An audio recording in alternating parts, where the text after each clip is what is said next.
Hey everyone, and welcome to a brand new video. Tonight we have 2 hours of horror stories as per usual. I hope you all enjoy it. If you do, please be sure to drop a like rating. Liking the video is the easiest way to help out the channel, and also I just really appreciate it. Subscribing if you are new is also very much appreciated. I post content like this just all the time. I'm always making videos every day of my life for forever and ever. But yeah, sit back, do whatever it is that you do to relax. Enjoy the 2 hours of horror stories with no mid-roll ads. Right after the ad break after this intro, there won't be any more ad breaks after that one. And as always, I hope you all have a great night. I live in Appalachia. I've always lived here. I've always been aware of the haints that are my neighbors. They are aware of me too. When I was young, they used to terrify me. Eyes within the trees, whispers that sound like human voices mixed with the howling sounds. When the birds go silent, you become acutely aware of the fact you are trespassing on your neighbor's property, and you are not welcome. Unlike people, haints don't use guns to defend themselves. As I grew older, I grew a deep appreciation for them. This has been their home much longer than it has been mine. The Appalachian Mountains are older than we can dream of, older than bones and even the sea. When you're quiet and still, you can speak to the bones. The ground itself talks in a voice with no sound, communicating to your soul, not your conscious mind. When I first bought my own property with my husband, I made it clear to the haints I was going to inhabit this property as it was my own. I gave them gifts of milk and sugar, woven baskets and carved charms set with the intentions and phrases my mama taught, passed down from the 10 generations my family had lived here. When I set my wards, nails taken from the corner boards of my house salted and blessed with my own blood. My husband isn't from here originally, so he thought it was a bit of an extreme response. But he didn't protest. He declined my offers to add him to the wards. I wasn't pleased with that.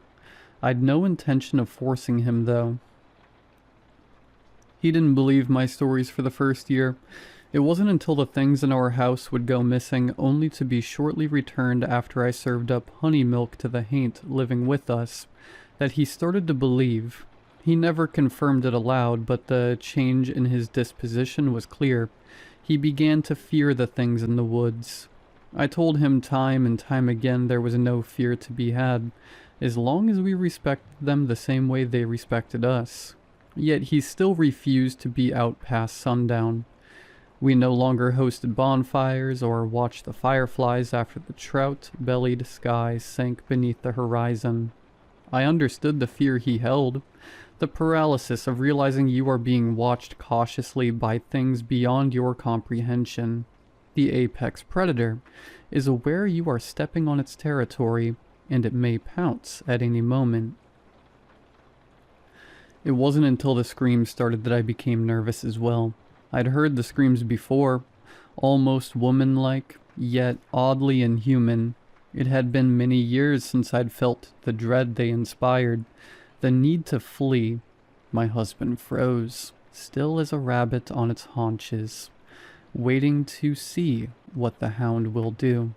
I guided his arm inside and locked the door, salting the windows and door. I was confident in my wards, but that did not mean I was somehow stronger than whatever this was. As far as I knew, the wards could be completely useless. The haints run by their own rules. The words of my father from childhood stuck in my head. That ain't how a human screams. Go inside.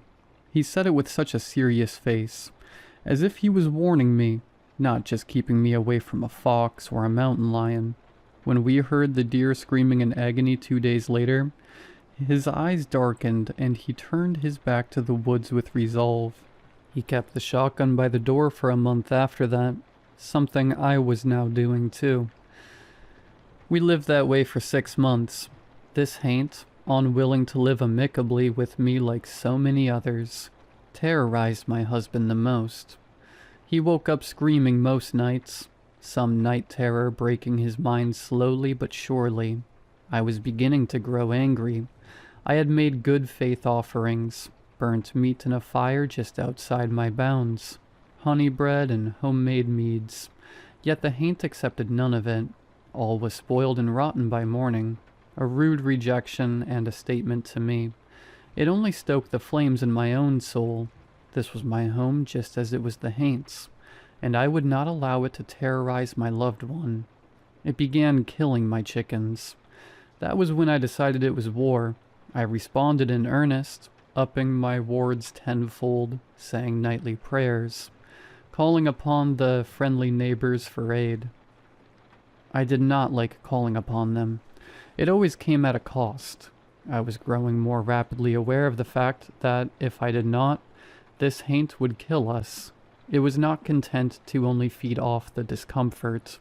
It craved the taste of flesh. My chickens were not a satisfactory substitute. I saw it for the first time 3 years into us living here. It stood at the edge of my wards, careful not to step over them, yet seemingly testing the bounds.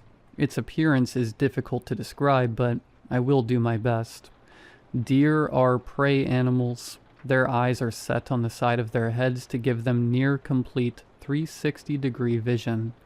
Their legs are made for running and hold immense ability to spring into jumps over creek beds or brush as they escape hunters.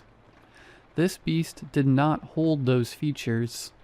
Its eyes were front set, pitch black with absolutely no glint as the porch light hit them. It stood taller at the shoulder than a normal deer, nearly as tall as the willow it towered near. Its mouth was wrong, slitted and barely masking the shape of sharpened teeth. It moved its head like a cat, cocked its head to the side like a dog, chittered like a fox, stepped like a mountain lion. What I found most uncanny were its legs. They were not the slender, graceful legs of a deer. They were muscular, the legs of a predator, not prey. It pawed the ground with a ferocity that spoke to its power. I did not want to cross. The antlers upon its head were sharper than nature intended, the shedded velvet coated with dried blood. I suppose this could have meant it sheds its antlers like a normal deer, but deep in my bones, I knew they were attached to its skull like horns. I did something then that many would consider stupid. My husband was deep asleep, tired after a day's work and exhausted from the ongoing torment. So, as quietly as I could, I slipped out the back door and walked to it. It seemed surprised I had chosen this route. It took several steps back, cautiously watching my hands as if I were going to pull a revolver and silver bullets from my pocket. I did not. I held the leftover pork from that night's meal. I placed it upon the ground and pushed it with a branch across the ward lines. It regarded me with interest, unsure of what my motive was. For the first time, it bowed its head and ate. I took it as a sign of truce, at least in that moment.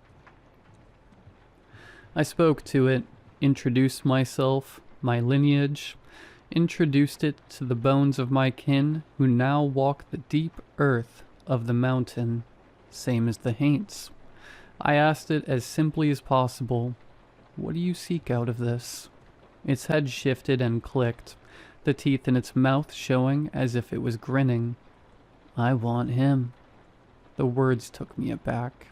My husband, the outsider, who had done no conceivable harm to anything here, who had been respectful as I had told him to be, who'd followed every rule. Why? I did not bother to hide the shock or animosity in my voice. How well do you truly know the man you have bound yourself to? How much do you know of his history, of the path his kin have passed to him? How confident are you that man is a good one? You will find me when you decide. That is, if it's not too late.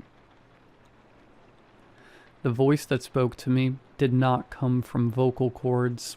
It traveled up my spine, The voice of the grave dirt beneath my feet seeking revenge of ages. It regarded me one final time before its shadowy form sank into the darkest part of the tree line. I chewed on its words for several days. I told myself that it was meaning to make me paranoid, distrustful of my husband. If that was the intent, it was working. I could not hope to view him the same way. I watched his every move and reconsidered everything he'd told me. I watched as he snapped at me over small things, something I'd once blamed on the haint tormenting us. I re-examined the ways he drank, unable to sleep or feel much without it. I considered the way he chopped wood as if it had done something to him, an intense anger just underneath the surface. I listened to the words he spoke in his sleep, realizing they were not words in response to a haint, but someone from his past. I began to wonder if the haint was his reckoning. I spent a month pondering what to do. I sat by my ward lines night after night, waiting for the haint to speak to me once again. It never came. I could hear it, feel it just beyond the capabilities of my sight, even felt as if I made eye contact with it a few times. He's starting to become paranoid of me as well. I feel his eyes upon me when my back is turned. I see the way his knuckles go white as he grasps knives at dinner time. I see the way his jaw tightens when I speak. I'm beginning to wonder if I've been fighting the wrong war, if the isolation I once considered sanctuary will become my grave. I broke my ward last night. It was on pure impulse. My mama would scold me if she could see the way I went about it. Dug it up under the cover of night and felt the cold wash of the surrounding neighbors overtake me. I heard the sound of the stag chittering with that fox-like voice. Then I went to bed. I do not know how long I have until this war ends. I do not know which side I am on. All I know is I clutch my protection necklace much more tightly, and I no longer sleep at night. I watch and whisper to the haints. I call my neighbors. Part 2. I think my wife is a witch. There's no other explanation for the things occurring in and around this house. We've been married for nearly 5 years. Moved to this house 4 years ago. Ever since we moved, things have been terrifying. When I met Lottie, we were both young. I was 22, fresh out of college with my bachelor's in business, excited for life. I grew into the mindset that business expects constant work and fighting up your sales numbers. I was popular, always taking out business partners for drinks or dinner. That all seems so unimportant now. I met Lottie one day at a farmer's market in the city. One of my partners had gotten wind that a semi-local farmer had the land and capacity to supply a new branch of the dairy industry in Appalachia, a near untapped market full of possibilities. Our pitches were going well, the board members agreed, and so we found ourselves at that farmer's market. Lottie was wandering the booths, examining every single item with as much curiosity as a child in a toy shop. I found it intriguing. I didn't understand how anyone could find something at a farmer's market that interesting. What with it being all produce or grandma quilts. So I approached her. I thought I was sly when I was 22, but in hindsight, I absolutely came across like a snob. I think moving to the mountains has made me understand that at the least. For some reason, she still humored me, chatted about the artistry and traditions passed down, how important it was to keep our kin alive through them. I thought it sounded like hippie stuff. It was hippie stuff, yet it still made me feel something. I felt that warm blush in my chest that you get when you realize you're into someone, so I asked her out on a date. She wasn't keen to stay in the city any longer than she had to, so we agreed to meet in the next town over, which was basically a one-stop-light town. It felt like stepping into a new foreign world. Our relationship only grew from there. She told me about her family, her heritage in Appalachia, all the folky things her mama would do. It was a definite turn on, how passionate she was.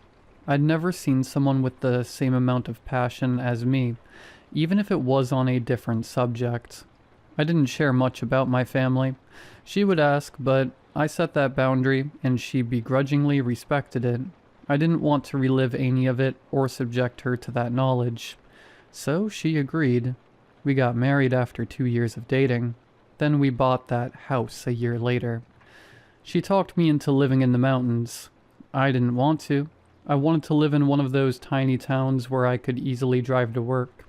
She insisted on land and being able to farm it. I insisted if we had something like that, I was not going to help with it. So we bought 10 acres and a shabby little house planted right in the middle. It was incredibly removed from everyone and everything around us. The water system was so old, it came from a well pump. She was weird when we first moved in, but I assumed it was from us finally owning a place instead of renting an apartment in the city. She was 2 years away from the woods at that point, so I just assumed it was relief. I thought maybe we'd both settle into it. I was wrong. The first week there, she asked if she could take a piece of my hair and bury it. I was weirded out and said absolutely not. She looked disappointed, but she touched my face and smiled and just said, "Okay, hon." She knows it makes me melt when she does that. I saw her later that day burying 4 jars around the fence line. I asked her what she was doing, and she told me her mama told her this was the first thing every new homeowner should do. I thought it was bizarre, but she had all kinds of odd Appalachian traditions, so I brushed it off. She kept telling me to respect our neighbors, so they'd respect us. I thought that was an obvious concept, so I just nodded along, assuming this was her way of acknowledging the cultural differences and warning me from being a city jerk. I was polite whenever I saw them, and even brought them green tea from the city I work in. Lottie seemed pleased. I figured I was doing everything right. 6 months in, I started hearing things. Whispers around the outsides of the windows, and tapping on the front door. Lottie wouldn't even move her head towards them, just telling me, "Don't open the door," when I'd start towards it. I hated how calm she was. It was like this was just normal to her. I started seeing things a few months later. I was terrified. I thought I was losing my mind. Sometimes I still think I am. Lottie definitely saw them too. All she would do was smile and then go out and put birdseed, like she was feeding the things. I grew more and more scared.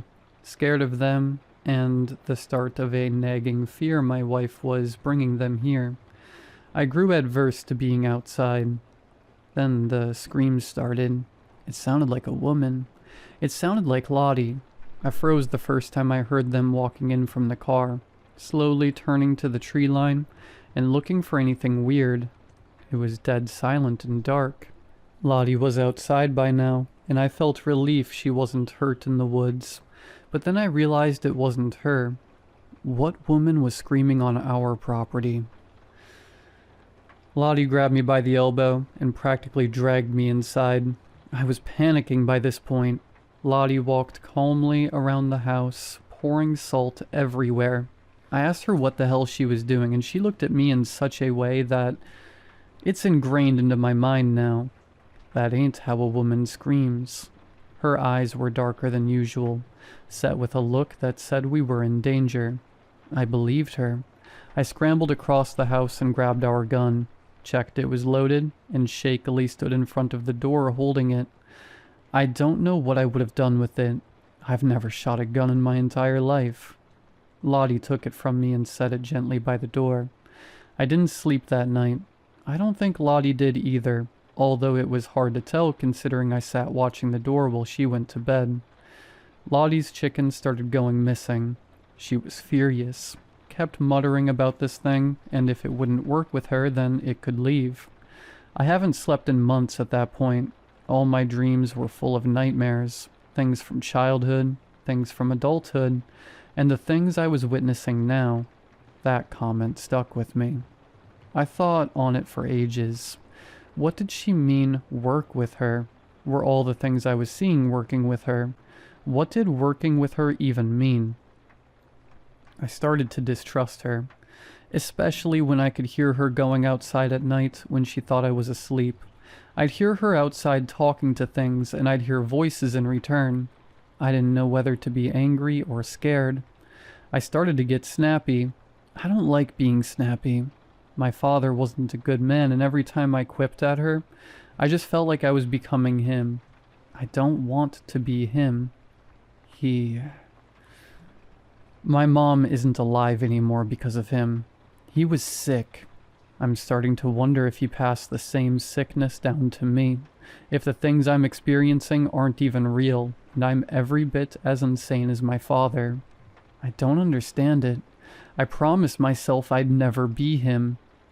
I started drinking more. It was the only way I could sleep.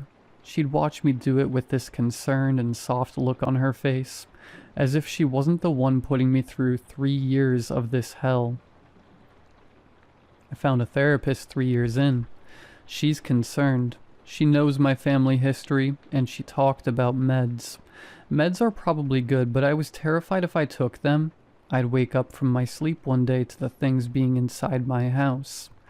I found weird herb bags under my pillows, and that's when I realized my wife is a witch. She's a witch, and she's working with demons.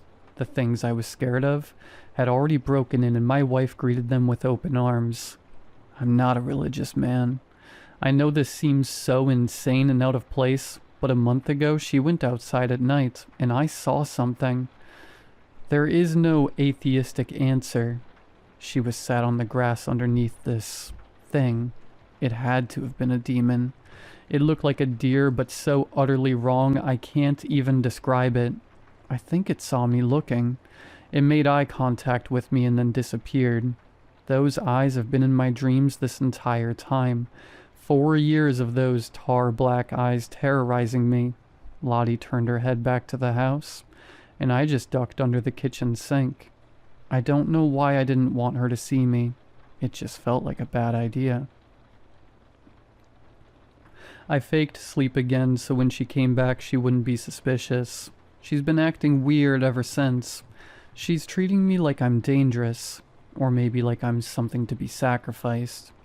I've been chopping wood more to cope. It at least helps me build muscle if that thing attacks. I don't know what to do. What are you meant to do in situations like these? Divorce? Yes, I'm sure, Your Honor, I'd like to divorce my wife because she's a witch. We'll hold up in divorce court. I don't know. I feel hopeless. I feel like I'm going to die in this place. I think I'm going to die here. I need help. Please. Part 3. I killed my husband. He's dead. The love of my life, the song in my lungs, the braid of my hair, is dead. And I killed him. It's been a month since I destroyed my wards. Since I sat on that cold ground and dug until the earth under my nails seemed as if it had always been part of my hands. Since I took that jar and threw it into the rushing creek, shattering every hope of protecting the life I've lived for 6 years. Since the waters washed away what was left of my heart. He came home last week, forest green eyes, red and swollen from crying while driving home. It's a miracle he hadn't crashed or fallen off the outcrop with the broken guardrail. It's been a week since he came home, and I held him for the final time. He arrived home later than usual, rushing in the door as if he was being chased. For a moment I considered he actually could have been. Then he started packing a bag. He shoved his things in with such a panicked, frantic motion. Those green eyes, once full of so much kindness and determination, were now only focused on escape. I asked him what he was doing. His gaze flicked up to me as if he'd forgotten he wasn't the only living being in this house. As if he wasn't the only human. That dusty blonde hair he kept so carefully combed for work was a worried mess. Slight patches of strands missing. assumedly pulled out from the stress of these past few years. "I'm leaving." He choked on the words. Although I couldn't tell if it was from anger or fear, I was beginning to be distraught myself, although I wasn't sure why. I had made up my mind weeks ago when my feet bled, mixing in the water, creating swirls of blue and red. He snapped then, threw a bottle of pills at me, an orange bottle nearly empty, marked with his name, Grayson. The dosage for twice a day, 12 hours apart. I was confused and concerned. He said nothing, only continued packing. "What is this?" "My psych meds. They were supposed to." His voice choked, eyes welling with tears. "They were supposed to fix me. They're not. I can't be here." His packing now was slowing, hands shaking with the burdens of 2 decades worth of stress and sleepless nights. His crying became sobs, racking his body in heaves as he collapsed onto the quilt my mama had gifted us upon our marriage. He held it with such grief, and I was at his side in an instant. My instincts were still wary, unsure if this was a trick or the start of the end, so I remained poised to move if needed. He laid there, letting me hold him, making himself as small as possible and hiding his face away from me. I'd only seen him like this after the nightmares these past few years. My chest ached with the love I had thought died a month ago. So we sat. I held him there for nearly an hour, my body relaxing into the curves of his own, soothing his back and brushing his hair.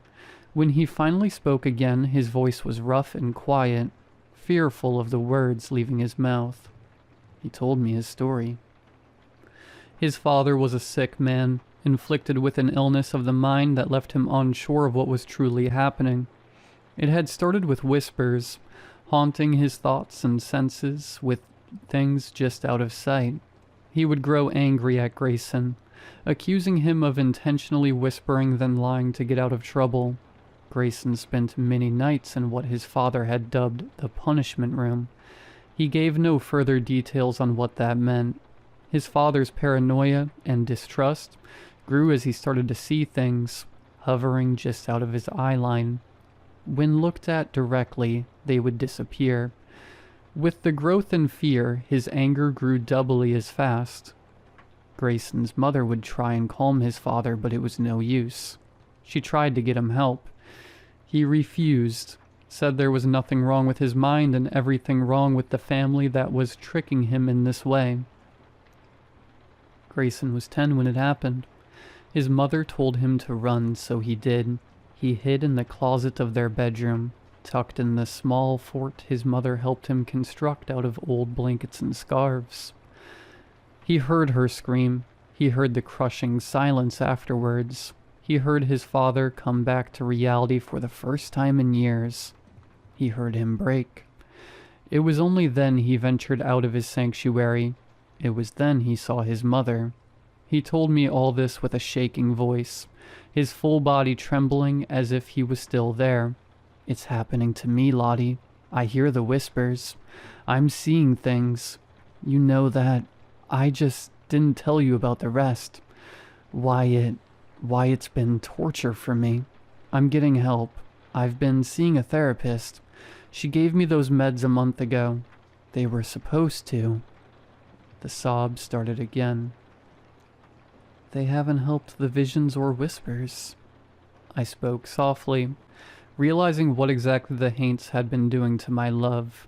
He buried his head into my chest, nodding and holding me tighter.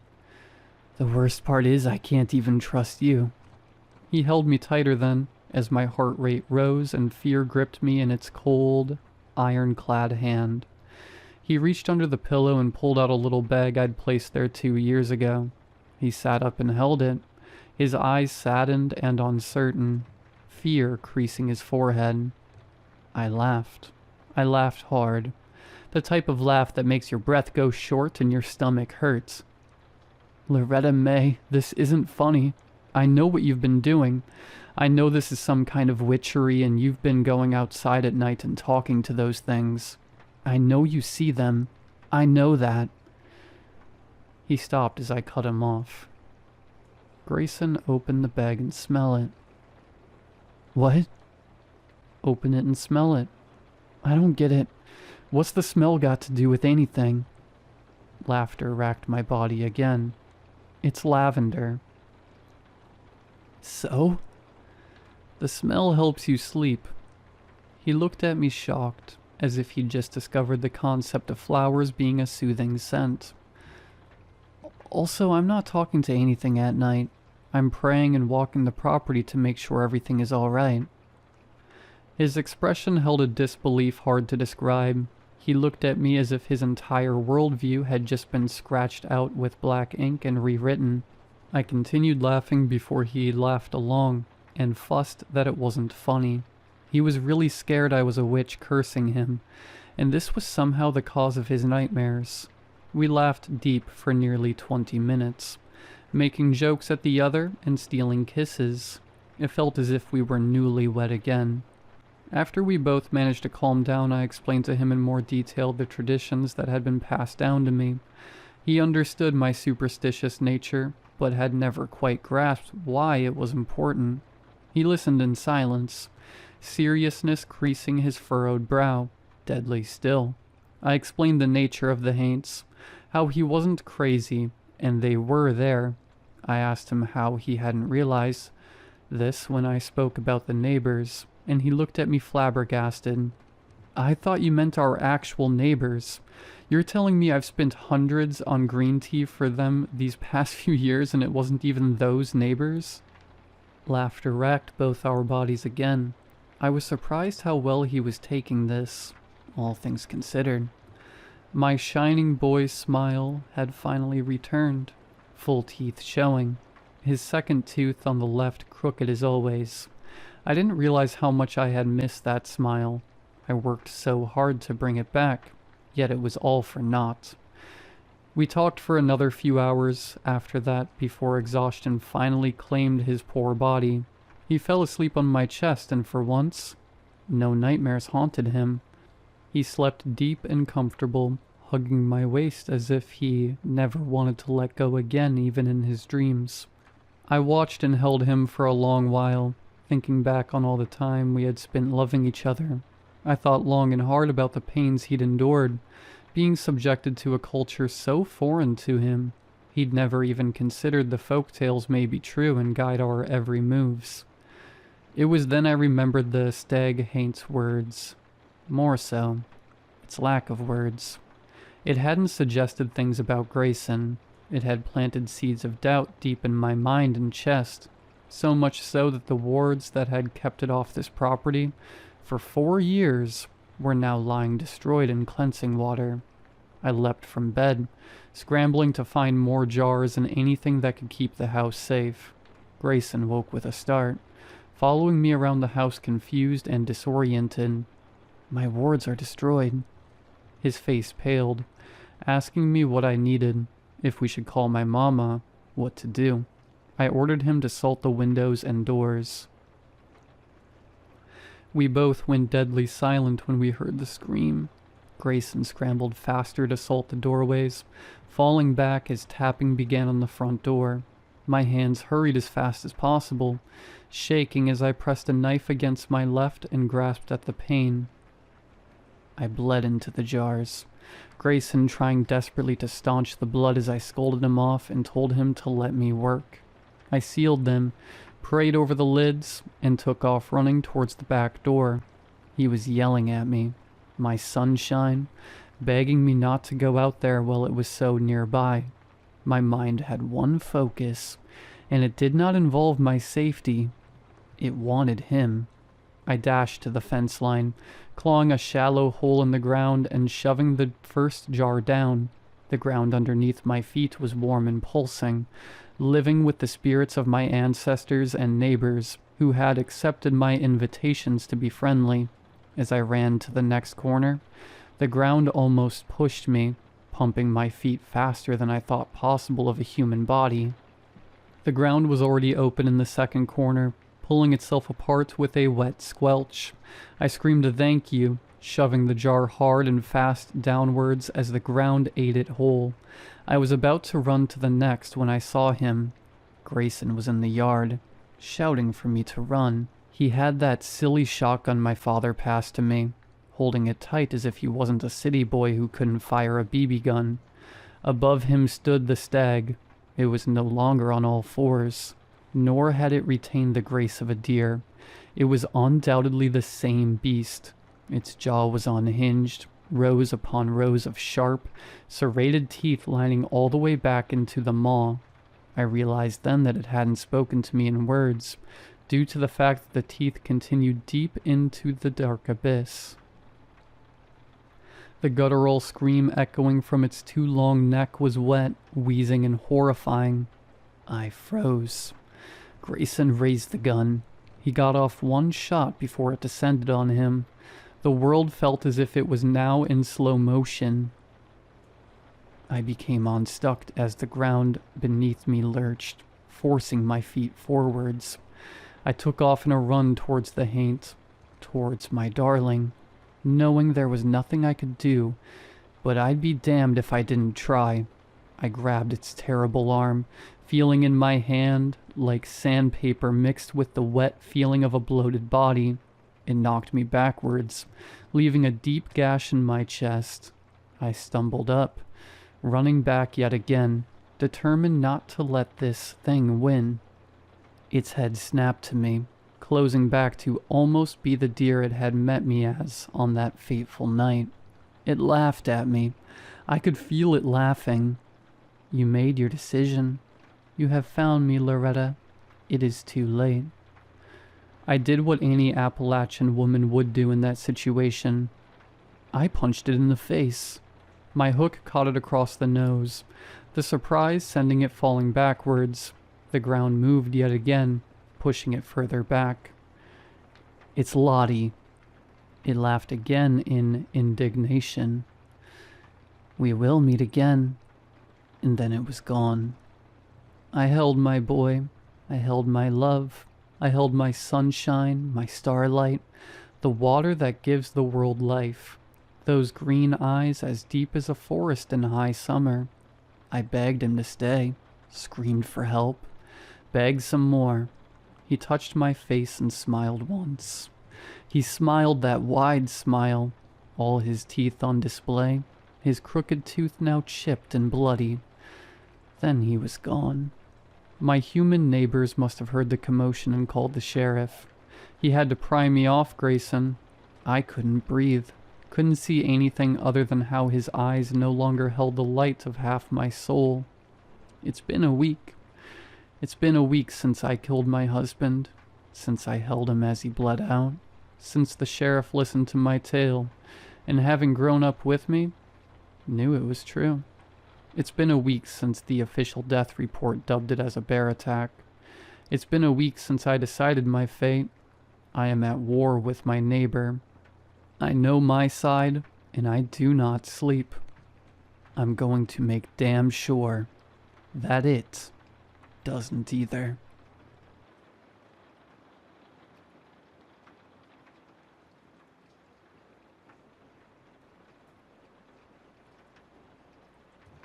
My name is irrelevant. You could not pronounce it, and even if you could, it would not survive translation into the sounds your species uses for prayer. I am what your holy books call a demon. That description is sufficient. I existed before you discovered fire, before you carved symbols into stone and begged the sky for mercy.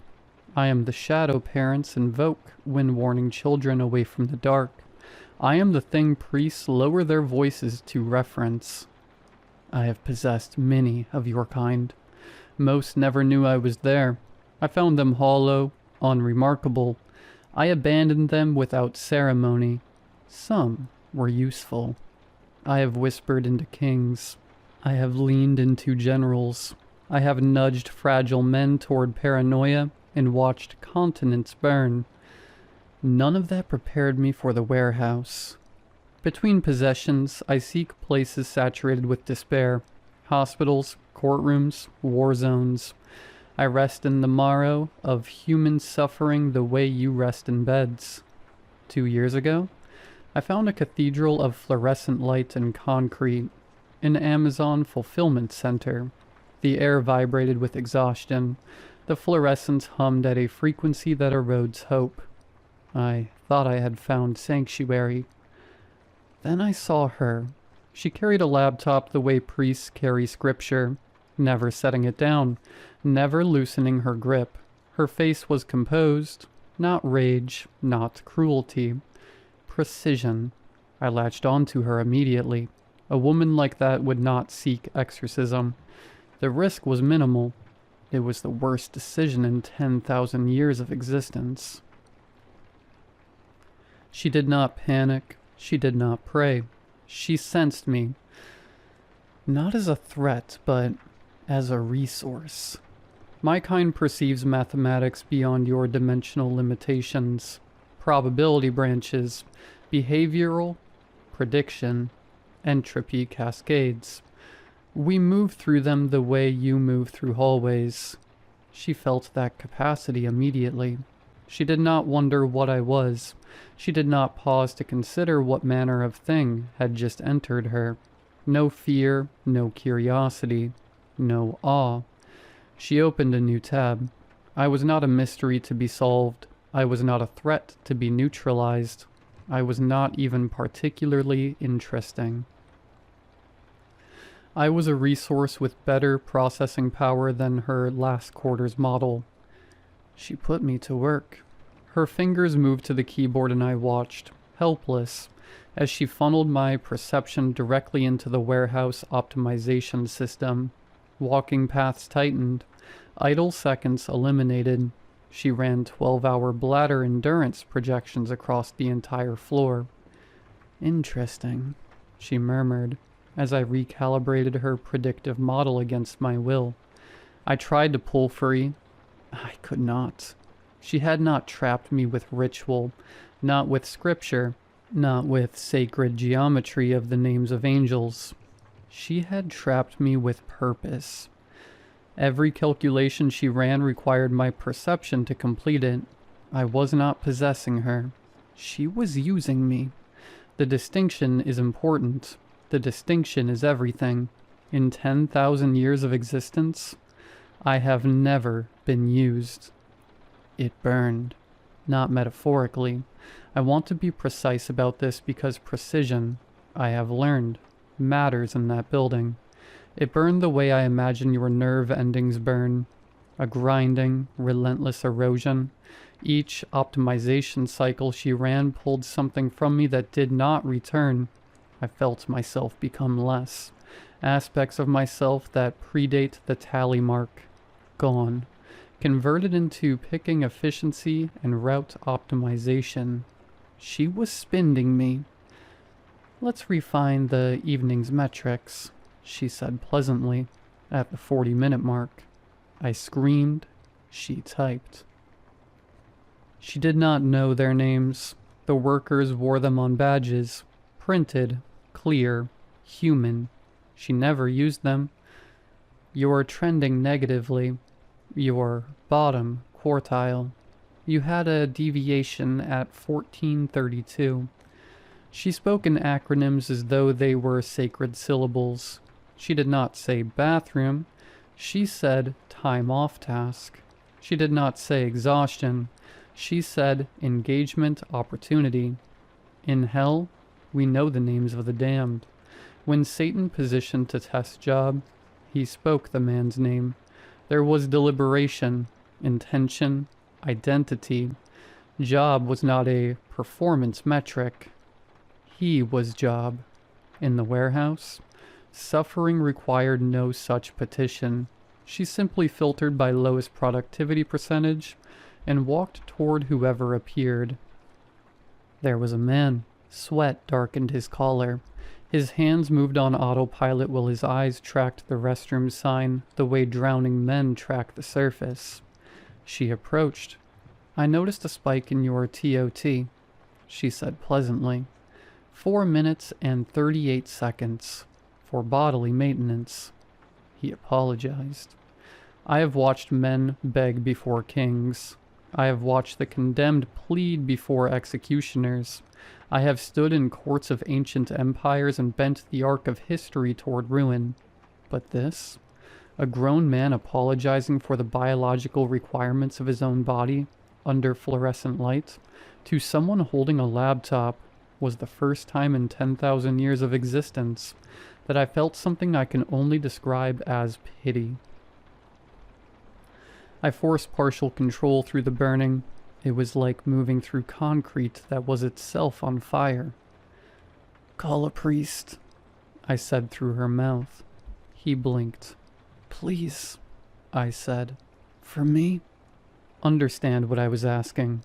I am a being whose entire existence is predicated on priests arriving too late. My kind spent centuries destabilizing institutions specifically so exorcisms would become harder to arrange. I have fled from holy water. I have been inconvenienced by Latin. And I was begging for it. Because the exorcism, you see, was never the true enemy. The exorcism I understand. Good versus evil. Sacred versus profane. A proper cosmic confrontation with established rules and a recognizable outcome. She had no such framework. She had metrics, and I was being spent, calculation by calculation, on bladder endurance projections. So I begged. He looked embarrassed. "I can't right now," he said quietly, "but I have a break coming." She glanced at the screen. "That's in 6 hours," she said. He nodded and returned to work. I felt another piece of myself dissolve into the optimization algorithm. By the 2-hour mark, I had lost things I cannot name. Capacities that vanished without ceremony, without record, without anyone noticing they had ever existed. She opened a new spreadsheet. Quarterly projections. She said to no one in particular, or possibly to me. She still had not wondered what I was. I found that more frightening than the burning. Then the music started. Mandatory stretching, upbeat, synthetic, cheerfulness weaponized under industrial lighting. For the first time, she set the laptop down. 3 seconds, arms overhead, torso rotation. In that narrow gap between wellness theater and productivity optimization, I gathered what remained of my strength and forced my way out. I fled without looking back. I am resting now in an abandoned church. Ironic, I know. The roof has partially collapsed. There are pigeons. It smells of damp stone and forgotten devotion. I am smaller than I was. I can feel the absence of what she took, the way you feel a missing tooth with your tongue. Aspects of myself that predate the tally mark. Gone. Archived somewhere in an Amazon optimization system. Buried under quarterly projections and TOT reports. No metrics here. No acronyms. No smiling that doesn't reach the eyes. I have begun to understand why humans find religion comforting. Sometimes you need to believe something is watching over you. The alternative? That she is watching over you. Laptop open. Filtering by lowest percentage. Spending whatever she finds inside you on shift efficiency. Is not something even I can bear to contemplate. I have faced the void. I have negotiated with the abyss. I escaped with less than I arrived with.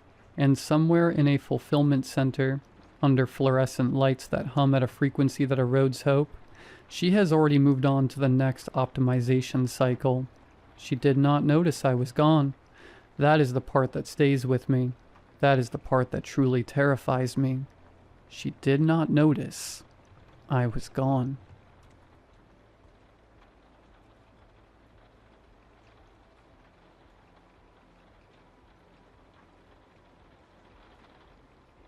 I need to write this down somewhere. I work in hospice. If you imagine hospice as a quiet, dim place where people slip away gently in clean beds with their families holding their hands, you are imagining the version we still sell in brochures. You are not imagining the actual work we do, which is managing timing. I first noticed the problem when patients stopped arriving in pain. That sounds like a good thing, right? About a year or two ago, we changed our intake pathway for end-of-life patients. Faster transfers and faster escalation of comfort-only orders. The language we use is reducing suffering. What we actually mean is reducing waste. What changed medically is simple. We got very good at shutting down organs. I just didn't understand what happens after.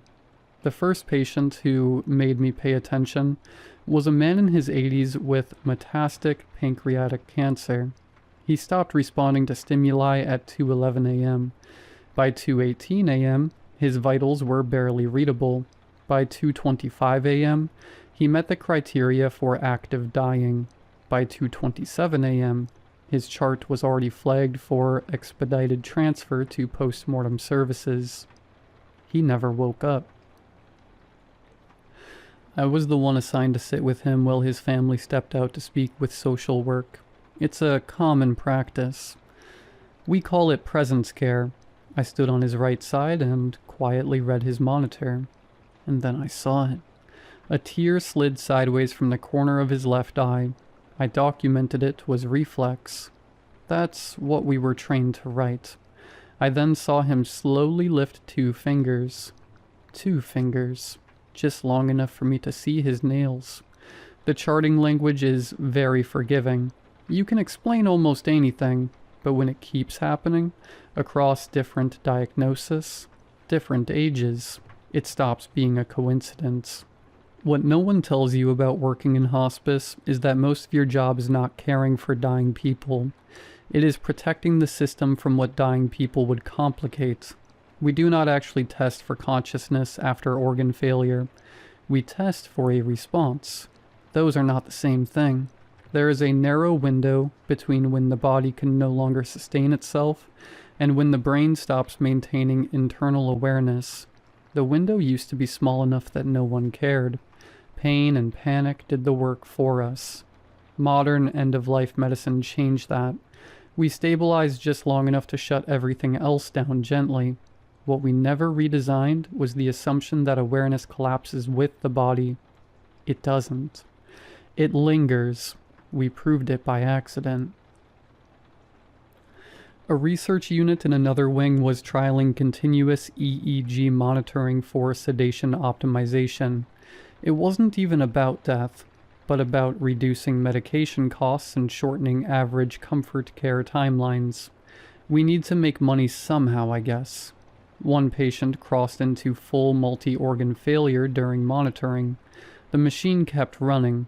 A doctor noticed sustained, patterned activity long after respiratory collapse, for almost 3 whole days.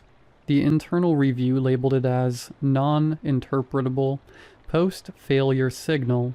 That phrase is now official, non-interpretable. I saw the internal memo because I sign off on comfort protocols. I was sent to department heads with one clear recommendation. Do not alter public-facing definitions of death. Do not expand monitoring. Do not document residual awareness hypothesis. Do not discuss with families. If we redefine death to include end of awareness instead of end of organ function, everything falls apart. Transplant scheduling collapses. Insurance timeline collapses. Healthcare itself collapses. Because this industry is funded and audited around how efficiently people stop being billable. We needed a way to redesign the wait to be invisible. That is what sedation schedule actually does. Officially, it's comfort-based titration. Unofficially, it aligns with the spike windows. There is a predictable pattern now. Between 12 and 18 hours after full systematic failure, residual cortical activity increases. In other words, awareness. The ability to recognize. That is when the movements begin. The tears, the fingers. That is when we are told to escalate, not because patients are suffering, but because they are becoming detectable. I didn't fully accept it until I stayed long enough with one patient to see repetition. Her name was Marble. End-stage heart failure, respiratory support withdrawn, comfort measures only. Her husband sat with her for most of the day, just holding her hand. When he left, I took the overnight. At 1:42 a.m., she lifted her right index finger. At 1:44 a.m., again. At 1:46 a.m., again. She was not twitching, she was pacing. The next night, different patient. 3 short jaw movements, pause. 3 short jaw movements, pause. It is astonishing how quickly the human brain looks for patterns when you allow yourself to see them. We rotate staff aggressively in our unit. The longer you stay with one patient, the more likely you are to notice consistence. The longer you stay on the same hallway, the more likely you are to notice that consistency spreads. Because patients can hear, even when they cannot respond, even when their bodies are already being treated as logistical objects, awareness does not vanish when your organs stop. It becomes trapped inside of a body that no longer moves. Waiting is not peaceful. You feel the suction tube. You feel the bed shift. You hear your name spoken carefully the way staff talk when they believe you are not there. You hear your family being told you are comfortable. You hear the silence afterward, and you wait. We do not tell families this. We tell them what we are legally allowed to tell them, that their loved one is resting. We tell them the body is shutting down naturally. We do not tell them the mind is still running on borrowed oxygen and residual chemistry. I finally broke protocol 3 weeks ago. A woman in her 40s, glioblastoma, severe neurological involvement. Her sister sat by the bed and whispered, "If you can hear me, squeeze my hand." Nothing happened, but I had already learned to stop looking at the hands. I watched her jaw. Open, closed, pause. Open, closed, pause. I leaned close and spoke quietly. "If you can hear me, move your jaw once." Open, closed. I charted agitation. I escalated sedation. That is what keeps me employed. That is what keeps the unit operating. There is a problem now. Home hospice is cheaper. Families are installing cameras. Tiny cameras with night vision and sound sensitivity. People are watching now, replaying. They can now see the same finger lift, the same jaw patterns, the same tear tracks. They are posting questions in caregiver groups. They are using words like twitch and reflex and probably nothing at first, but then they compare. Waiting has a rhythm. I am writing this because I have read the internal projections. Once this reaches a certain threshold of public recognition, the responses will not be reform. It will be automation. More sedation, earlier sedation, deeper sedation. Not to reduce suffering, but to reduce detection. They can't panic when there is a moral problem. They only panic when there is a scheduling problem. The money needs to keep moving. We solved death. We streamlined it. We made it fit neatly inside contracts and billing cycles and bed management software. What we accidentally created is something far harder to manage. A population of people who are still here and have nowhere to go, and no way to tell how long the waiting really lasts.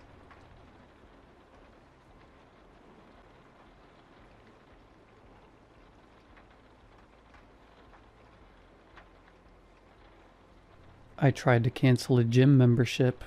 That's how it started.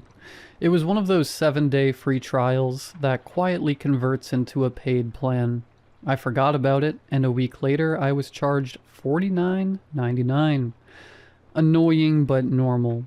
I logged into the website to cancel and got an error saying, "Account not found." I reset my password. No account associated with this email. This didn't make sense because I still had the confirmation email and the receipt. The charge was sitting on my credit card statement. I called customer service. The woman asked for my full name and last 4 digits of my gym membership number. I could hear her typing. Then there was a pause that lasted a little too long. She told me they had no record of me in their system. I gave her the transaction ID from the receipt. She put me on hold and came back saying that transaction number did not exist either. I decided to go down to the gym in person. The girl at the counter scanned the QR code from my confirmation email. Her screen flashed red and showed invalid member. She tried searching my name, phone number, and email manually. Nothing came up. She called the manager, who asked to see my identification. I handed him my driver's license. He typed in the number, stared at the screen for a while, and then looked at me in a way that made my stomach tighten. "This isn't a valid format," he said. He handed the license back carefully, almost gently, and suggested I contact authorities if I suspect identity theft. His voice was flat, devoid of the empathy you give a human being in distress. I looked at my photo on the card. For a second, I thought my eyes looked faded, like an old Polaroid left in the sun. I walked out into the sunlight, but I didn't feel the warmth. I felt like I was evaporating. On the way home, my hands wouldn't stop trembling slightly on the steering wheel. I told myself it was stress, just stress. When I got home, I logged into the government portal to double-check my records. The login page said my identification number was not recognized. I stared at the message longer than necessary, waiting for it to correct itself. I refreshed, same result. I tried my tax account, no record found. That was the moment the air in my room felt thinner. I have been working for 9 years. I have filed taxes every year. I have a housing loan. I remember signing those documents. I remember the ink on my fingers. My banking app still open. Seeing my balance gave me a wave of relief so strong I almost laughed. Proof. Something still tied to me. But when I tapped into my housing loan section, it read error, customer record unavailable. The words felt clinical and cold. I called the bank. The agent asked for my identification number. She placed me on hold. The silence on the line felt heavier this time. When she returned, her voice had shifted into something distant. "Hi, mister. That identification number does not exist in our database." I felt my throat tighten. "I've been with your bank for 15 years. We have no record of you holding any accounts with us." That was when fear stopped being abstract and became physical. My heartbeat felt too loud in my ears. I checked my photo gallery. Holidays were there, dinners with friends were there, but every image of official documents was gone. My graduation certificate, employment contract, loan paperwork, even photos I remembered taking for record keeping. All gone. It felt like someone had reached into my past and carefully extracted anything that proved I was real on paper. I drove to my parents' house without thinking it through. I needed something solid, something biological. I asked my dad if he still had a copy of my birth certificate. He looked at me with confusion that slowly turned into something else. Pity. "We lost a baby before your sister was born," he said softly. "We never had another son." His words felt like they passed through me instead of into me. I laughed, but the sound came out thin. My dad did not laugh. He avoided my eyes. I showed them a photo from last year's reunion dinner. My sister sat between them, smiling. The chair where I clearly remember sitting was empty. I felt a cold wave move through my body. Not shock, not panic. Just a quiet understanding that something fundamental was wrong. When I returned to my unit, security stopped me. He asked which unit I was visiting. I told him 3607. He checked the system and told me it belonged to someone named... I insisted it was mine. He turned the monitor toward me. The name was there in clean digital text. I felt suddenly tired, like arguing would require more energy than I had left. I checked my wallet in the lift. My driver's license was gone. In its place was a blank piece of plastic cut to the same size. I stared at it for a long time, turning it under the light, hoping the numbers would appear at the right angle. My phone still unlocks with my face, for now, but every contact name has been replaced with unknown. My message history is intact, but without names attached. The conversations feel like they belong to someone else. I am writing this because Reddit still allows me to log in. Seeing my username appear on the screen is the only thing grounding me right now. I do not know how long that will last. An hour ago, I received another email from the gym. It thanked me for renewing my subscription. I opened the PDF attachment. It read, "Dear Mr." Below that was a block of text I couldn't process, and beneath it, in smaller font, one final line. Identity reassignment complete. I refreshed the page. My Reddit profile in the top right corner flickered for a split second. It didn't change. Not yet. But when I opened my profile settings now, under account, there was a field I have never seen before. Account status. Pending replacement.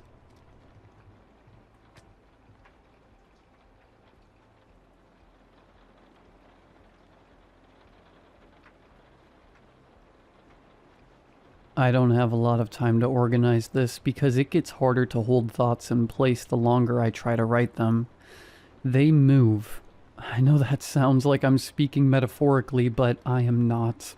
The thoughts rearrange themselves, and when I reread things, they feel edited slightly like someone corrected them, but not fully.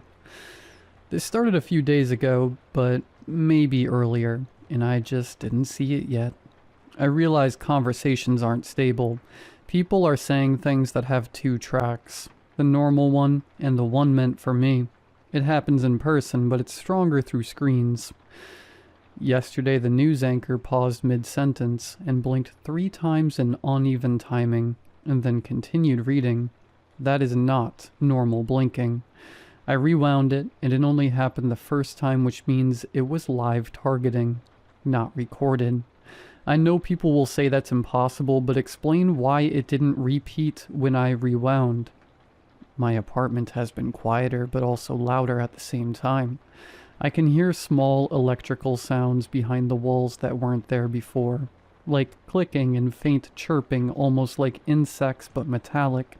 It gets louder when I try to relax or when I start thinking about whether this is being monitored. When I stop thinking about it, it fades like it's waiting for my attention. I covered my laptop camera and unplugged the router, but my phone still vibrates randomly with no notifications. It's not a normal vibration pattern. It feels like it's trying to sync with my pulse or maybe influence it. I held it against my chest and it matched my heartbeat for a few seconds and then stopped when I noticed. There are messages hidden in normal posts online. I know Reddit has moderation, but certain phrases keep appearing across different subreddits, from accounts that don't know each other. The phrase, "keep the window open," showed up 4 separate times today in unrelated posts about weather, computer cooling, and houseplants. This is not coincidence. Windows are about access. I tried going outside to clear my head, but people kept glancing at me in a synchronized way. Not everyone, just enough that it forms a pattern if you map it. A man across the parking lot dropped his keys right when I started thinking about leaving town. That felt like a warning or maybe confirmation that movement is being tracked. Time is also slipping slightly. I lose small chunks like pages torn out of a notebook. I'll look at the clock, and then suddenly 40 minutes has passed, but I don't remember moving or doing anything. The lights feel brighter afterward, like something adjusted while I wasn't fully present. I wrote reminders on paper because paper is harder to alter, but I found one of my notes folded differently than how I left it, and the handwriting looked heavier, like someone pressed the pen harder while copying it. I live alone. There is no reason for that to happen. I'm starting to think this isn't surveillance in the normal sense. It feels more like calibration, like they are testing responses and adjusting variables around me to see what I notice and how I react. Conversations, sounds, advertisements, even weather alerts seem too specifically timed. I haven't slept properly because when I start to drift off, I hear my name almost spoken but not fully formed, like it's caught in someone's throat or coming through a bad speaker. The last time it happened, it sounded like it came from the inside of the room, instead of the outside of it. I checked everywhere, closets, vents, behind furniture. Nothing but the air feels thicker at night, like it's crowded. I know someone reading this is going to say stress or carbon monoxide or paranoia. I already bought detectors.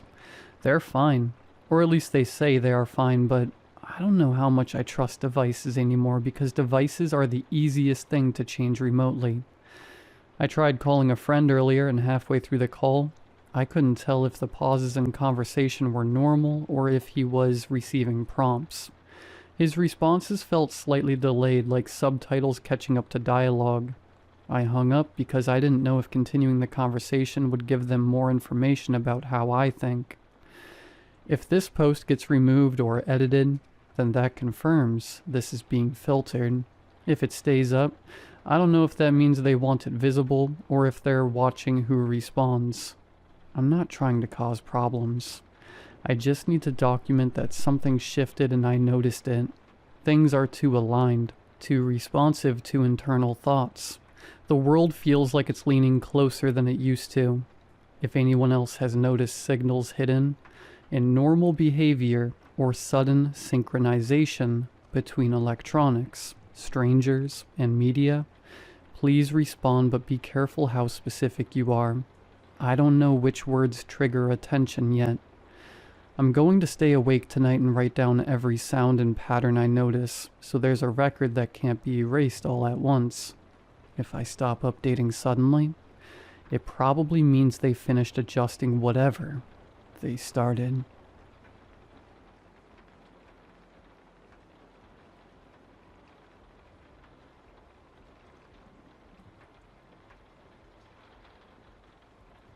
I live alone. That's important. I bought my house 2 years ago after my divorce. It's a narrow, 2-story place at the end of a cul-de-sac. Quiet neighborhood. Retirees mostly. The kind of streets where people bring your trash can up if you forget. I installed a Ring camera after someone opened my car door last night. Nothing stolen, just opened. That bothered me more than if they'd taken something. The camera faces the driveway and the front door. Motion alerts go straight to my phone. It worked fine. Too fine. The first weird notification came last Tuesday at 2:14 a.m. Motion detected. Front door. I was in bed, awake, scrolling. I figured it was a raccoon or maybe my neighbor's cat. I opened the app. The clip loaded. It was me, walking up my driveway. Same gray hoodie I was wearing right then. Same black gym shorts. Barefoot. Head slightly down, like I usually walk when I'm tired. I watched myself walk up to the front door, pause for a second like I was listening to something inside, and then the clip ended before I reached for the handle. My stomach dropped. I was in bed. I was literally under my blanket, watching myself outside. I checked the timestamp. 2:14 a.m. That was current, not old footage. I told myself it had to be an old recording that glitched and resent as new. Text screws up sometimes. I even laughed a little. Then my phone buzzed again. Motion detected. Front door. Another clip. I hit play immediately. This time the driveway was empty, but the front door knob was slowly turning. I couldn't hear anything. Ring only records video. No audio on motion unless it's triggered manually. The knob twisted left, then right, then stopped. I stared at my bedroom door. I live alone. I grabbed the baseball bat I keep in my closet, divorce gift to myself, and walked to the top of the stairs. Every light downstairs was off. The house was completely silent except for the hum of the refrigerator. I didn't go down. I locked my bedroom door and didn't sleep. The next morning, I checked the full recording history. There were more clips. Dozens, all from the last 3 weeks. All of me coming home. Different nights, different clothes, sometimes holding groceries. Once carrying a pizza box. Once on the phone. The problem? In every clip, I walked up to the door, and then never unlocked it. The videos always cut before I reached for my keys. Like I never went inside. But I obviously did. I was inside. I had memory of those days. I remembered buying that pizza. I remembered being on that phone call. I scrubbed through one clip frame by frame. In the one where I'm holding groceries, I pause at the door again, head tilted slightly, like I'm listening. And then for one frame, just one, the door is slightly open. Open inward, like someone inside pulled it. But the next frame, closed again. I called Ring support.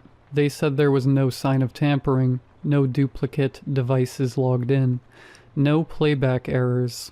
Looks like standard motion detection footage, the guy told me. I didn't mention that the person in the footage was wearing what I was currently wearing. That night, I tested something. At 10 p.m. I stepped outside, closed the door behind me, and stood on the driveway in full view of the camera. I waited. My phone buzzed. Motion detected. Front door. I watched live as I stood there on screen.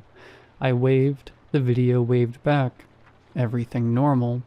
Then, on the live feed, I saw something move behind the glass of the front door. Inside my house. A shadow crossing the hallway. I don't have pets.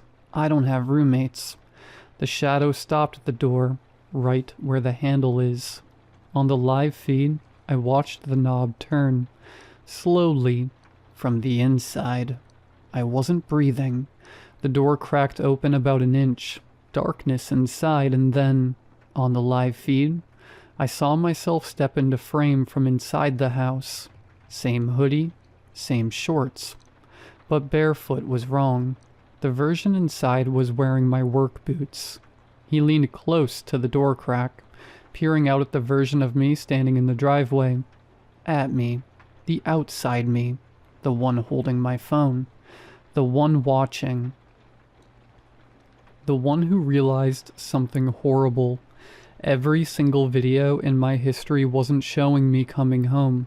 It was showing him leaving. The inside one. The one who waits until I leave the house. The one who stands just out of sight when I'm home. The one who opens the door from the inside. He tilted his head, exactly the way I do when I'm listening. And then he smiled. I don't smile like that. The version of me outside, the live me, stumbled backwards in the driveway. I dropped my phone. When I picked it up, the live feed was frozen. Connection lost. I ran. I got in my car barefoot and drove to a motel 30 minutes away. I haven't gone back, but the notifications haven't stopped. Every night at 2:14 a.m. Motion detected. Front door. I don't open them anymore. Except last night. Last night, I made the mistake. It wasn't the driveway. It wasn't the door. It was my motel room. Camera angle low, like from the floor. Pointed at the bed. At me. Sleeping. And at 2:14 a.m. exactly, the door to the motel room slowly opened. From the inside.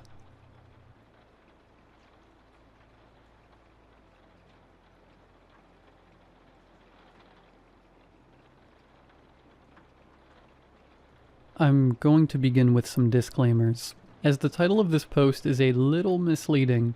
First, I'm not 100% certain of the count. I was for a long while, but I have to concede that there is now a margin of error of at least ±5. This is despite my best efforts to remember, and I'm unnerved by this evidence of my mental slippage. More on that later. Despite this lack of certainty, I've been denoting the last few posts of mine as day 5000. They seem to do better when the title includes a round number. I'm not entirely sure why I care about something like that. Maybe it just feels good to engage in something as human as attention-seeking. It helps as well to imagine that I have some agency in determining the size of the audience that reads my testimony. It helps even more to indulge in the fantasy that, one day, someone with some esoteric/occult expertise will reply with a method of escape. Of course, this is all just my way of coping. I've long since come to terms with my fate. Second, I'm only making my best guess with the word demon. I suppose I could have said, I've been trapped in a time loop by an otherworldly entity, but that doesn't have the same ring to it. It also didn't get the post as much traction as when I've described it as a demon or devil. I have a lot of these little games. Another one involves tracking which phrasings/details attract which commenters. There is one guy who will reply if I mention the city I live in. Another will only say anything if I lie, and write that I've been trapped for 1,000 years. Novelty has become a rare resource necessary for my survival, so please excuse any random detail in this post as part of my regimented sanity protocol. As I was saying, I have no idea if my captor is actually a demon or anything of that sort. That being said, I don't think the term is entirely off base. I'm not religious, especially not anymore, but this thing definitely fits the description of what I'd imagine a demon would look like and act like. I've thought long and hard about it, and demonic parasite is the best explanation I can provide for the identity of the creature standing at the corner of my room right now. But I'll never know for sure. It could be an alien, or a ghost, or some escaped laboratory experiment for all I'm aware. It's not like it would tell me. It's only spoken a handful of times, none of which have made me believe that it has any intention of explaining itself to me. I know even less about how it found me and trapped me in the loop to begin with. I didn't explore some ancient abandoned temple and get cursed. This isn't the tragic result of some Faustian bargain with a cryptic stranger, or the ironic backfiring of a monkey's paw wish. In fact, I've always held it as a vague rule not to mess with things that I don't understand. I'm a cautious person by nature, and had gone through life taking any opportunity I could to reduce risk, or avoid getting caught up in anything dangerous. But it didn't mean a thing in the end. The only explanation I can provide as to how I've ended up here isn't an explanation at all. It's a brute fact. I am profoundly unlucky. I've spent years thinking about that day, about this day, and haven't been able to pinpoint anything at all that, if I had changed, would have saved me from this fate. My getting sealed away in time was just a freak accident, no different than a plane crash or a tsunami. If creatures like this exist, and they do, it means that some unlucky guy is going to end up in their line of sight by sheer happenstance. I can only imagine that I was standing on some extra-dimensional psychic fault line in the wrong place at the wrong time, and have now been swallowed whole by something awful. A child sticking out their tongue during a snowstorm is bound to catch at least one snowflake, even if millions of others will find the ground safely. I suppose the snowflake melts quickly, sparing it from a fate like mine. A lot of the beginning is getting hazy, but I still remember the first loop very clearly. I actually didn't notice anything was wrong for the first few hours of the day. I woke up pretty early, so I guess my head was still foggy enough that I didn't recognize that the date on my phone was the day prior. On my morning commute to class, I began to squint while admiring the sunrise through the window across from me on the train. The way the sun reflected off the water looked oddly familiar, like I had seen it in a dream or a movie. This vague déjà vu only hardened into quiet terror once I arrived at the library.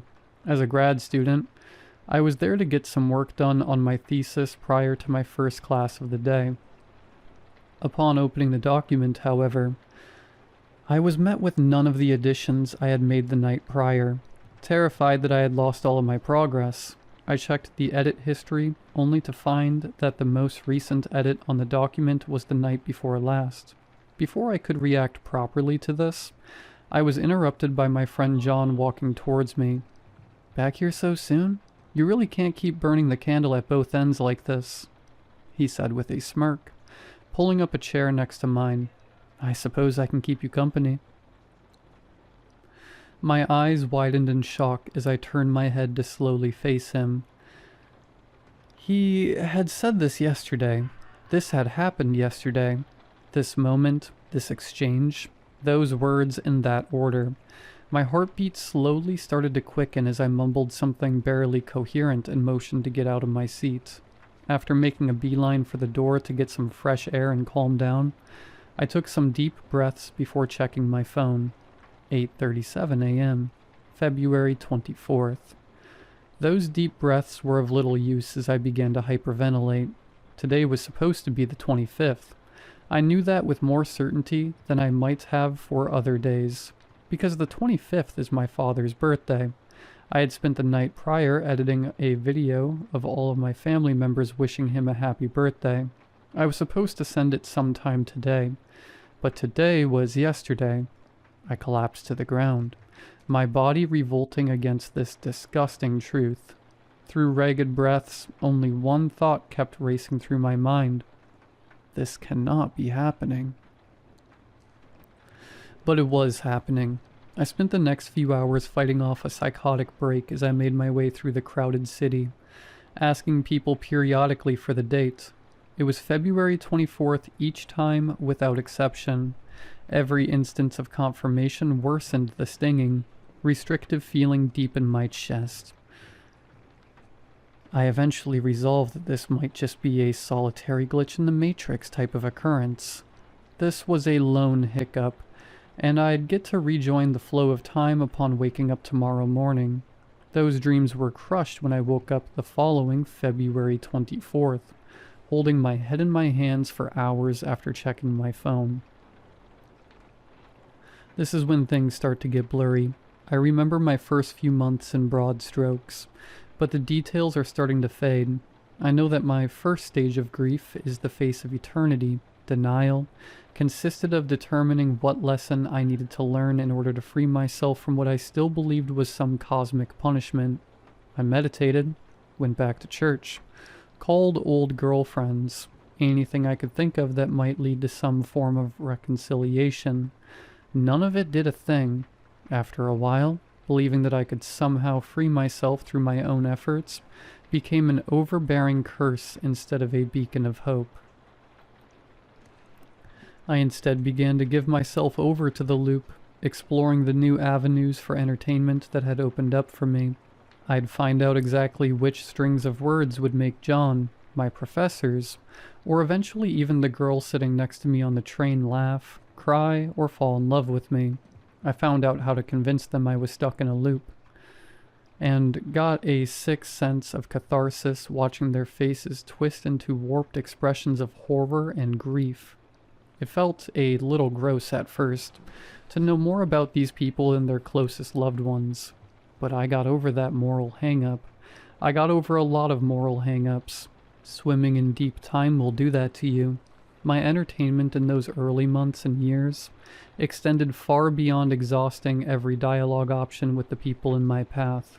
My body resetting every day meant that I could try whatever drugs I wanted without building up any sort of tolerance or chemical addiction. The fear of overdosing wasn't a limiting factor either, as any time I did, I would just wake up in my bed at the start of another February 24th. I had to have spent at least 6 months trying heroin for the first time. I look back fondly, if not foggily, at those days. Instead of running up against addiction, it was boredom that curtailed my drug use. It was a surreal experience to look at a heroin needle with nothing but apathy in my heart. I must have been the only human alive to have ever gotten tired of hard narcotics. Hedonism is just escapism at its core, and escapism is only worth anything when there's a reasonable belief that you could actually escape whatever you're trying to avoid. With no such possibility available to me, even the most seemingly adrenaline-filled activities would eventually become dull and even annoying. Maybe some of you could shoot up for eternity, but I got sick of it. I got sick of violence, too. You can only throw a haymaker at your professor during the middle of class, or assassinate the mayor so many times before you become desensitized and over the whole thing. Humans are inherently drawn towards meaning, and the more time washed over me, the more I realized that this overcast day in February had absolutely none to offer me. My memory is the most spotty for the next stage of my imprisonment. As thrill-seeking gave way to a melancholic haze, I stopped caring about my situation, no longer trying to escape or enjoy my new life. I just refused to engage with it altogether. I spent what must have been decades just lying in my bed, barely thinking about anything. Do you know what it feels like to go that long without any desire to eat food? Without the faintest urge to lift your head off your pillow? I was already dead to the world the moment I became trapped, but I was now thoroughly dead to myself. I had tried offing myself before I became voluntarily bedbound, but every 500-foot free fall towards the concrete ended the same way. With my alarm jolting me awake as I let out a guttural scream. This was my next best alternative. I planned to lie there indefinitely, hoping that the more nothing I experienced, the less conscious I would become. Near the end, it was starting to work. I began to feel less like a sentient creature and more like someone's memory of one. It was almost as if my awareness itself was being siphoned off, like I was losing what made me aware that I could lose things. At some point during this self-induced cognitive decline, however, something primal within me latched on to the clumping of shadows in the corner of my room. It felt instinctual, like my amygdala had successfully identified a threat for the first time in an eternity. It had been impossibly long since I had consciously focused my eyesight on anything, but this sudden burst of brain activity returned me to a state where I desired to unblur my vision and focus it on those shadows. My eyes widened in terror when I was finally able to see what was actually standing mere feet away from me. It was a tall, muscular, humanoid figure with coarse, charcoal gray skin, with its head mere inches from the ceiling. It stood facing me, blocking the door to my room. It wore nothing except for a thick black cloth tied around its waist. Even when I had focused my eyes, the outline of the creature still appeared fuzzy, like it was perpetually in my peripheral vision. It had no eyes. The top of its head instead featured a large patch of wrinkled skin, like that of an elbow, except the lines were far deeper. Despite the lack of eyes, I was certain it was intently focused on me. It had no nose either, only an enormous ear-to-ear smile revealing rows of ragged black teeth. It drooled out of its grinning mouth, thick strands of saliva hanging from its lips. It must have realized I was looking at it, as it let out 4 words in a quiet, breathy voice. "Go back to sleep." Although its words were barely whispered, it was like each one penetrated my soul with unadulterated malicious intent. I knew why it was drooling. I understood right then and there that this was a predator, and I was its prey. I didn't listen to its command. I don't think I could have even if I wanted to at this point. The influx of shock and sensation coursing through my body after ages of nothingness felt like a bucket of freezing cold water on my entire nervous system. I sat there, frozen, eyes widened in horror and fixed on this thing. But as I stayed laser focused on the creature, it started to become more and more blurry. It was like it was dissolving the longer I stared at it. This continued until it became nothing more than the odd clump of shadows I had originally identified. After remaining on my bed for what felt like hours, I finally gathered the courage to walk through them. Nothing happened. I started to live again after that first encounter. I wasn't completely sure why. Maybe because escapism came back into fashion once I had an experience I would do anything to forget. I tried to imagine that it was just a consequence of my mind melting, that it was merely the death rattle of my subconscious. But deep down, I knew the truth. It was real, and my intuition was telling me that I owed my decades of torment to the creature in the corner of my room. But why had I never seen it before? Why wouldn't it just harvest my soul or drag me to hell? Or its mothership, or wherever, and just get it over with? Here is what I know. This creature, this demon, doesn't eat in a traditional sense. It has seemingly no interest in its victim's body. It only cares about the mind. Furthermore, it's only interested in minds that are desolate and inactive. This is the only way I can make sense of that first encounter and subsequent appearances. Now, you would then imagine its ideal meal would be a brain-dead hospital patient, right? But this can't be the case. I was a budding intellectual pursuing a graduate degree in evolutionary anthropology, and it still chose to wear me down instead of feasting on an already broken mind. I have to conclude then that this demon is not a scavenger. It hunts, and the loop is how. In my old life, I spent a lot of time researching humanity's origin. Most people attribute our evolutionary success and dominion over the natural world to our enhanced intelligence. But this is only part of the story. Early humans were endurance hunters. We had the highest stamina of any land mammal in the world. We would stalk our prey relentlessly, giving them no respite to catch their breath or recover from any sustained injuries.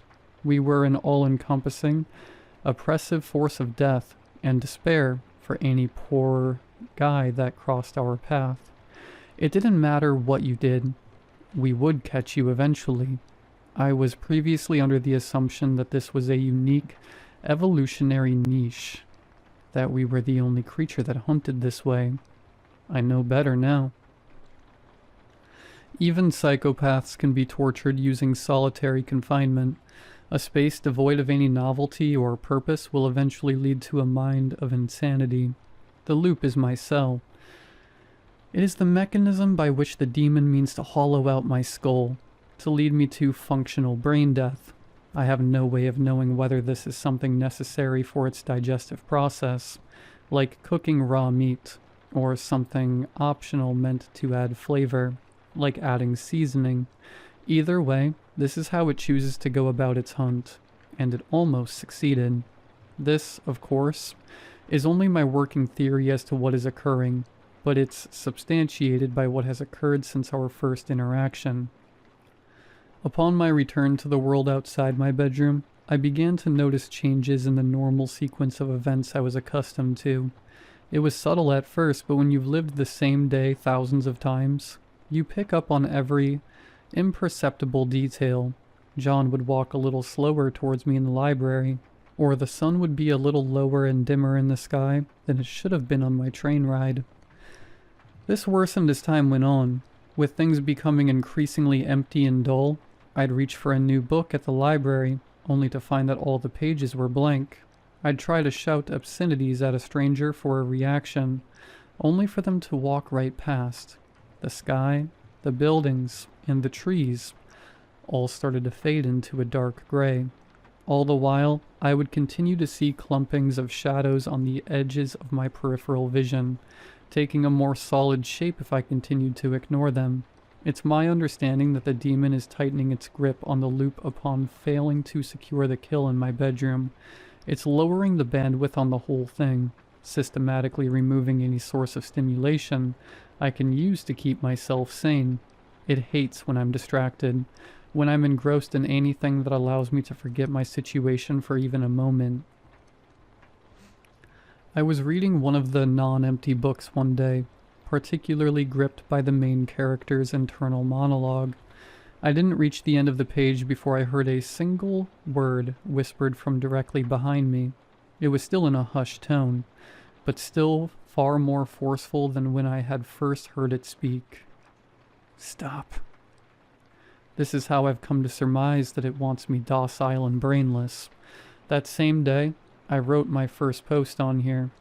It was short and took the form of a cry for help more than a testimony. But I did it again the next day. It felt good to give a voice to my struggle. This brings us to now. I've spent the last 5,000-ish days doing everything I can to stave off the inevitable mental decline, with my daily posts being a key component in my sanity protocol. The protocol is simple, but I follow it to the letter. It really just amounts to spending each day engaging in as much novel stimulus as possible. Books, movies, creative writing, and even reading all of your experiences on here. I've walked into each building in my city and explored it fully. I know how to speak 10 languages.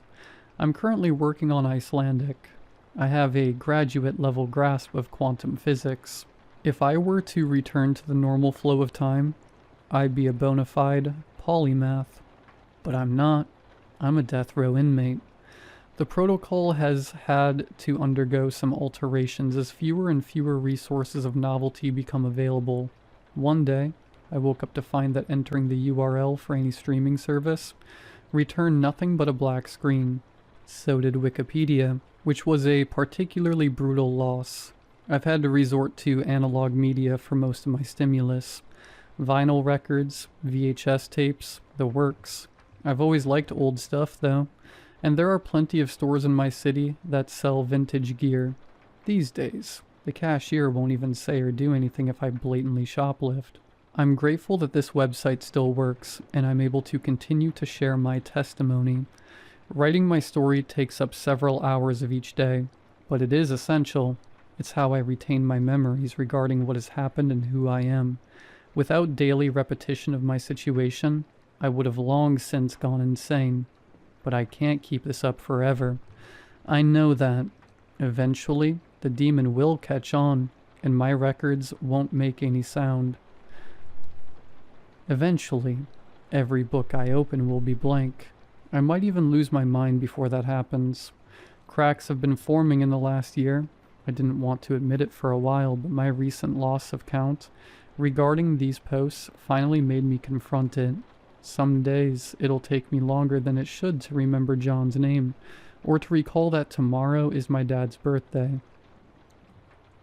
His name isn't spelled like that. It's John.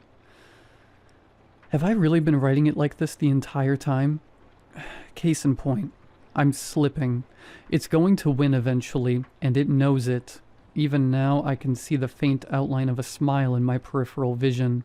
That gross, smug smile. There came a point in this cycle where I wanted to die, to fade away, but the more I came to understand what was actually happening to me, the greater the urge to fight became. This didn't just happen to me out of nowhere. I owe what I estimate to be almost a century of suffering to this demon. It's his fault. I have no idea how many people it has damned to this sick fate in the past, and I don't know how long it took for all of them to break. But I won't go quietly. I'll spit on the carpet as I'm dragged through hell.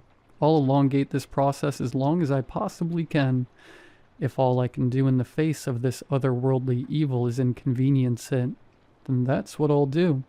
I am Sisyphus, and the rock hates me. But I hate the rock even more. What is the fly thinking about as it dissolves in the mouth of the Venus flytrap?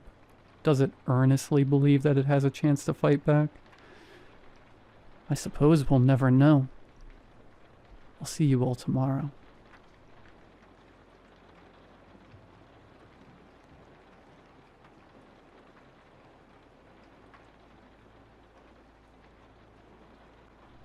When I was just a young fella, my mama gave me a guitar for my 10th birthday.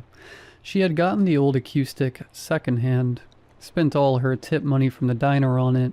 The thing was worn and couldn't hold a tune for anything. It sat awkwardly on my little lap, much too big for a boy my age. But it was a gift from my mama, and I loved my mama. So I loved it. I played it every day. You keep up your playing, boy, and one day you'll make something great of yourself. She used to say as I fumbled around the fretboard. We couldn't afford lessons, so as I got older I would go downtown and watch the street performers play. If I ever had $1, I would put it in one of their jars and ask them for tips. I was determined. I never wanted to be a rock star, and learning the guitar didn't change that. I didn't really care much for the idea of being famous. I just wanted to be good at something.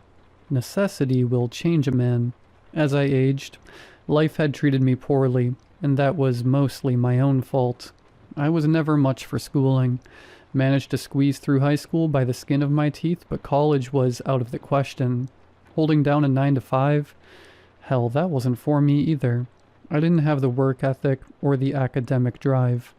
But what I did have was my music. To my own credit, I had never stopped playing that guitar, and now I could play it pretty good. Music wasn't making me rich, but it was putting food on the table. I played on the streets and in local bars and restaurants. I drew in a big enough crowd for the establishments to keep inviting me back, and between the free food and drinks and the tips, I was earning a living.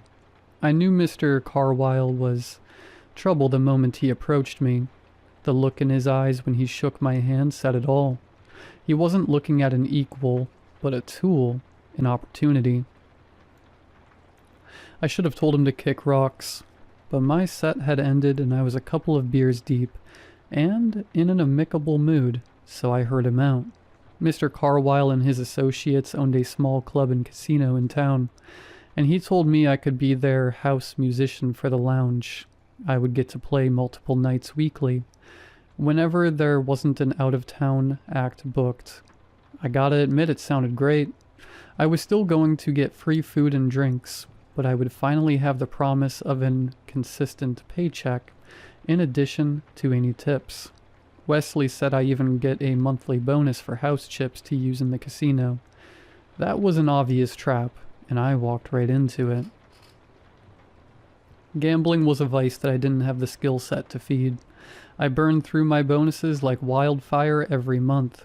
Before long, I started putting my own money into the casino. I was addicted. Eventually, Mr. Carwile offered me some advice, and like an idiot, I accepted. My debt piled up, and by the time I realized it was a problem, they pulled the rug on me. One day the lounge needed a musician. The next day it didn't. I was informed that since I was no longer an employee, I needed to pay back what was owed, immediately. When I couldn't, some guys showed up to my house and worked me over real good. An ugly guy with a lazy eye held me down on my own kitchen table and put my fingers in a pair of meat shears. I cried real tears for the first time in a decade and begged him not to take my fingers. Those boys laughed at my misery and took everything of value I had. They told me I had a month and left me with nothing, just the clothes on my back and my mama's guitar. In the backwoods of Mississippi, when all hope is gone and a man is truly at his wit's end, there's only one thing left for him to do. On a dusty crossroad, I stood in the dead of night and offered up the only thing I had left, spilling my blood into dirt. The Bible says the devil comes like a roaring lion, but the one that appeared before me took the form of a smiling shadow. He answered my call with a look of bemusement on his face. I held out that old acoustic and I pleaded.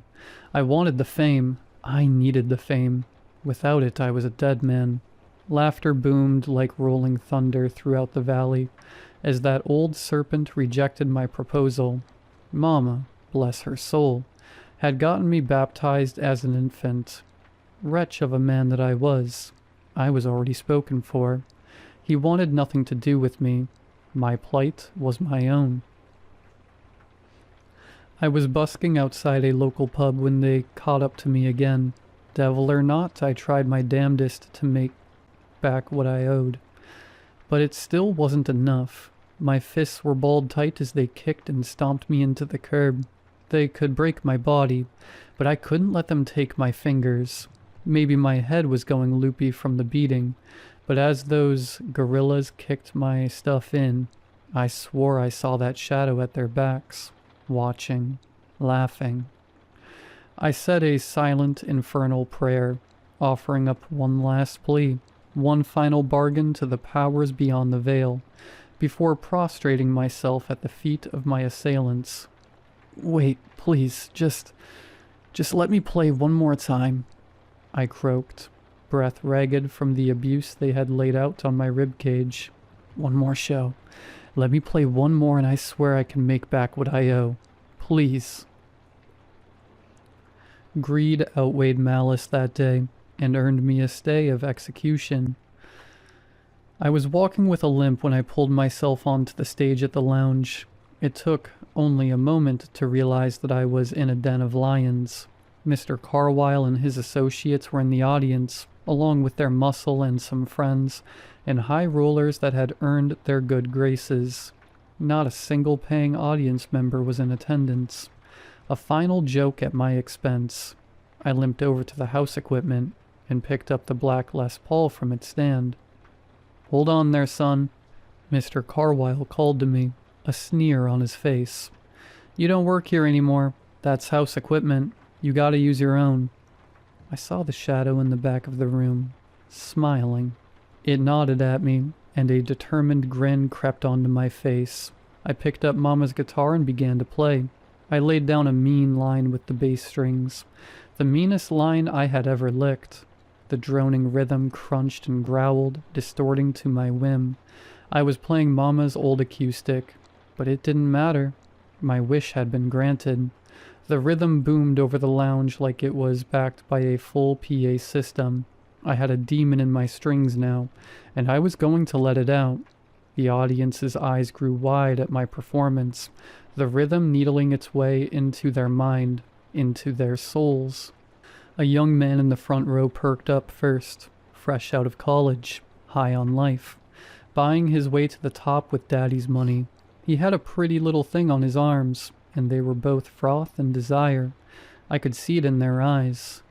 They pawed and ripped at each other's garments and crawled onto the stage. He took her raw right at my feet, rutting like a buck in heat as I picked up the tempo.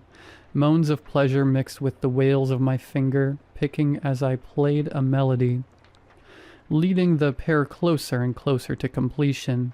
I cut their climax short with an abrupt pinch harmonic. The guitar screeched, and an unholy sound echoed throughout the room. The couple's moans of pleasure transformed to cries of pain. The young man gave in to darker desires and wrapped his arms around that girl's throat and began to squeeze. I started back in with my bass line. The woman screamed and clawed at him, her own desire twisting to hate. She fought back with ferocity, gouging his eyes and leaving his face in ruin before he crushed her windpipe. The whole room sat entranced, but the fixers and the hitmen were the next to fully lose themselves to my spell. My fingers bled as I ripped a mournful arpeggio out over the crowd. All the greed and lies, the violence and betrayals, it all churned within them and boiled over, their worst selves being forced to the surface at the whim of my playing. The demon I turned loose, wrenched at their souls and whispered blasphemy into their minds, coercing them to act on their most base desires. Those evil men who got a twisted pleasure from breaking bones and tearing flesh in the name of the almighty dollar, now turned that rage onto one another. With knives and bare fists, they tore each other apart and decorated my stage in blood. I didn't even need to improvise anymore. I just kept the droning rhythm coming. The room was too far gone now. I stepped to the side as two men rolled onto the stage. The guys that had beaten me in the street now wrestled with one another. They grappled and twisted for control, intent to kill clear in their eyes. I smiled as the lazy-eyed guy that had taken so much pleasure in my tears lost his grip and ended up on the bottom. The other man straddled him now and turned his face into an unrecognizable pulp, beating his knuckles raw into Lazy Eye's skull to the tune of my guitar. Gun smoke filled the air. The executives and the higher-ups were turning on each other. Generations of backstabbing slime, now convinced they had to kill off the competition. I watched as one old man's skull erupted from behind, a hollow point fragmented in his cranium, and sprayed the room with bits of bone and brain matter. His business associate turned executioner laughed in glee, only to meet the same fate at the hands of another, the next row back. Mr. Carwyle rose and approached the stage. A man who never thought of me as a person, a man who wouldn't have let me lick the crap from his shoes if it saved me from starving, now knelt at my altar of depravity. I let the guitar wail as he slit his own throat at my feet. I kept playing until every one of them fell to the music, finally stopping when only myself and the shadow remained. The silence felt thick as I looked over the carnage from the stage. The lounge had been transformed into an unholy abattoir. Their blood, their tears, their seed, they had spilled it all for me and now lay in ruin. The devil may not have wanted me, but I had offered him a different bargain. When he followed me into that pit of sin and saw the evil dwelling in the hearts of those men, well, he just couldn't resist. I felt the room grow cold as the shadow offered up a single round of applause, grin spreading wider than ever. I tipped my head, giving a polite bow, and exited the stage. The devil took his souls, and I took my leave. I'm still not famous. Our bargain was a one-time deal, or so I thought. Sometimes when I'm playing, I can see that look start to creep back into certain faces out in the crowd. I've had to cut so many performances short that now I just stick to playing in the streets. They say you can never know what's really inside a person, but I can, and the truth is ugly. The devil hangs over me like a vulture, waiting to snatch the carrion left in my wake. Sometimes when there's a particularly vile crowd, I'll finish my set and feed the old guy. Maybe that's his hold on me, twisting my own hatred just enough to play the role of judge. I know I'm lucky to have my soul, but I want to be free again. Guess there's a bit of that greed in all of us. I've never been big on books or computers, but I'm out here doing my research now. A bona fide holy man is harder to find than you might think. I'm going to keep looking, and any help you can all provide is appreciated. Until then, if you ever hear a man playing on the streets of Mississippi, put $1 in his jar. You might be buying me lunch. It's not ideal, but I'm going to keep on keeping on, with the devil at my back and a demon in my strings.